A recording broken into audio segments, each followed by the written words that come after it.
अस्सलामुअलैकुम। दुआहन हकीम अब्दुर्रहमान साबरी में खुशामदीद कहते हैं।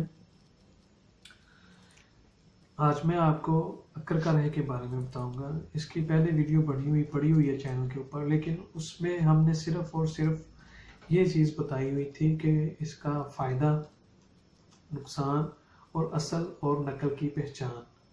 तो कुछ लोग ऐसे हैं जिनको बिल्कुल सही तरीके से के साथ समझ नहीं आ रही, क्योंकि वो कहते हैं इसमें आपने इसका तरीका इस्तेमाल नहीं बताया, कैसे इसको यूज़ कर सकते हैं और इसका यूज़ करने का तरीका भी बताएं। तो मैं इसके लिए उसकी एक अलहदा वीडियो बना के इसकी बता रहा हूँ कि इसका तरीका इस्तेमाल कैसे और कौन कौन लोग जो है वो इसे कर सकते हैं। तो उसमें सिर्फ और सिर्फ हमने ये बताया कि उसमें असल भी मिल जाता है और नकल भी मिल जाता है। तो आजकल के दौर में अगर आपके पैसे भी ज़ाया हो जाते हैं, असल अगर आपको नहीं मिलता, नकल भी मिलता है, अगर आपको असल अक्कर मिल जाता है, ये देखिए आपके सामने पड़ा है, इससे सेहतमंद भी डालियाँ इसकी होती हैं। हमारे पास ये भी पड़ा हो, जैसे जैसे ये फ्रेश मिलता है उसकी जो खुशबू और ताजगी और उसका तरीका इस्तेमाल नहायत ही फ़ायदेमंद होता है।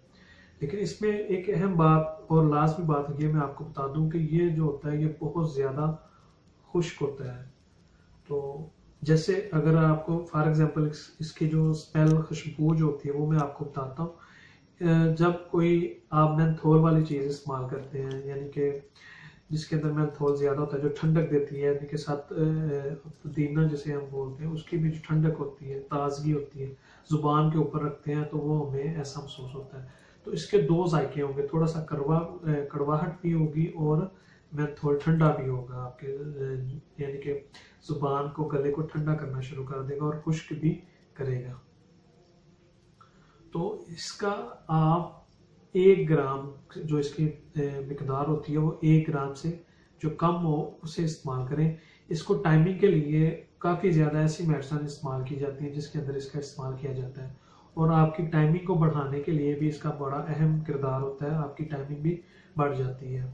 और इसकी जो 1 ग्राम से आधी होनी चाहिए, बिल्कुल इतनी सी आप ले लें और इसे आप मुंह के अंदर रख के इसे आप चूस सकते हैं, चबा भी सकते हैं। और इसके चबाने से अगर आप सेक्स करते हैं तो आपकी टाइमिंग में वाज़ेह फ़र्क लाजमी होगा। और इसके साथ आपने दूध का लाजमी इस्तेमाल करना है, क्योंकि ये खुश्क होती है और बहुत ज़्यादा खुश्क होता है ये। तो जिन लोगों की उम्र 30 साल से ऊपर है वो इसे आसानी के साथ इस्तेमाल कर सकते हैं। जो 20 साल या 25 साल जिनकी एज है, बच्चे जो है वो इसे इस्तेमाल ना करें, क्योंकि खुश्क होता है। कुछ लोगों जो खुश्क चीज़ें होती हैं वो सूट नहीं करती। तो आप अगर इसे मर्दाना कमज़ोरी के लिए भी इस्तेमाल करना चाहते हैं कर सकते हैं, और भी मुख्तलिफ किस्म के लिए इस्तेमाल कर सकते हैं। और इससे आपके दांत जो होंगे वो भी मजबूत होते हैं, लेकिन वो मुख्तलिफ तरीक़ाकार से। तो ये आज की जो हमारी वीडियो थी, इसमें मैंने आपको बताया कि अक्कर आपकी मर्दाना टाइमिंग बढ़ा सकता है और 100% बढ़ाता है। और इसे आप अकेला भी इस्तेमाल कर सकते हैं, लेकिन वो लोग इस्तेमाल कर सकते हैं जिनकी उम्र 30 साल से ऊपर है। और इसका डेली आप इस्तेमाल मत करें। डेली अगर करेंगे तो फिर आपको ये जो है लाजमी नुकसान देगा। और इसके साथ दूध का भी आप लाजमी इस्तेमाल करें। और मज़ीद अच्छी वीडियोज़ देखने के लिए हमारे चैनल को लाइक करें, सब्सक्राइब करें। शुक्रिया। अल्लाह हाफिज़।